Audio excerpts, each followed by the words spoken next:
देखिए, ये जो घटनाक्रम हो रहा है, सौरभ जी, मेरी दृष्टि में इसके दो प्रकार के कारण हैं। एक है स्थायी कारण और एक है तात्कालिक कारण। स्थायी कारण क्या है? पिछले कुछ वर्षों में भारतीय समाज और हिंदू समाज में जो चेतना आई है ना, उसकी स्थिति किस प्रकार से थी। जैसे हमारे ग्रंथों में लिखा है कि हनुमान जी के पास अतुलित बल था, अतुलित बुद्धि थी, बुद्धि विवेक विज्ञान निधाना, पवन तनय सुत पवन समाना, परंतु वो अपनी शक्ति भूले हुए थे। ठीक वैसे ही हिंदू समाज अपनी शक्ति को भूला हुआ था।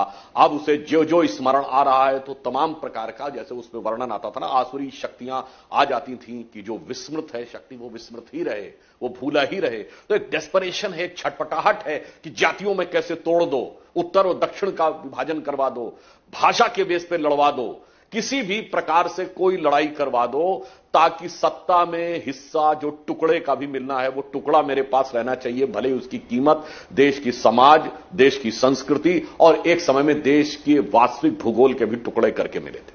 दूसरा तात्कालिक कारण है। मैं मानता हूं G20 का जो आयोजन हो रहा है, ये भारत के, स्वतंत्र भारत के इतिहास का सबसे महत्वपूर्ण आयोजन है। मैं ईमानदारी से यूज करते हुए कहता हूं, 1983 में 40 साल पहले इंदिरा जी के जमाने में नॉन अलाइन समिट हुई थी। भारत की कोई हैसियत नहीं थी, ठीक है, नॉन अलाइन मूवमेंट चला रहे थे, नेहरू जी के जमाने में भी अर्ली 50s में हुआ था। मगर आज भारत जिस क्षमता के साथ G20 में, आप देखिए उससे जस्ट पहले एक महीने के अंदर स्वामी प्रसाद मौर्य बोलते हैं कि हिंदू धर्म एक धोखा है। उसके बाद वहां का उदयनिधि बोलते हैं, उसके बाद कर्नाटक का होम मिनिस्टर परमेश्वर बोलता है, उसके बाद ए राजा बोलते हैं, अब बिहार में जगदानंद सिंह बोल रहे हैं। या आपको लग रहा है कि ये केवल ऐसे ही चल रहा है? जवाबी कव्वाली है।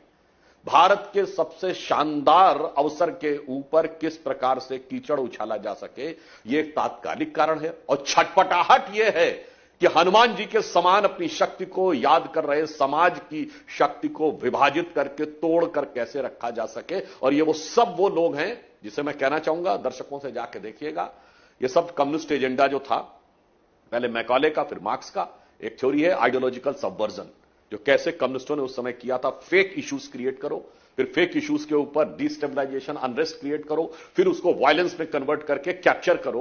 वो तो ठीक है, उनकी स्थितियां बीच में 90 के दशक में बहुत कुछ परिवर्तन हो गया, सोवियत संघ का विघटन हो गया, राम मंदिर आंदोलन आ गया तो नहीं हो पाया, जाके अब तो नेट पे अवेलेबल है वो चीजें, सारे आर्काइव्स बाहर आ चुके हैं। ये उस युग की मानसिकता के दास हैं जो आज भी उसमें शिकार होकर उसी एजेंडा पे लगे हुए हैं और नई पीढ़ी को भ्रमित करने की छटपटाहट है। ये सीधी लड़ाई है प्री 2000 एरा के थॉट और पोस्ट 2000 एरा के थॉट, यानी 21वीं सदी और 20वीं सदी के थॉट।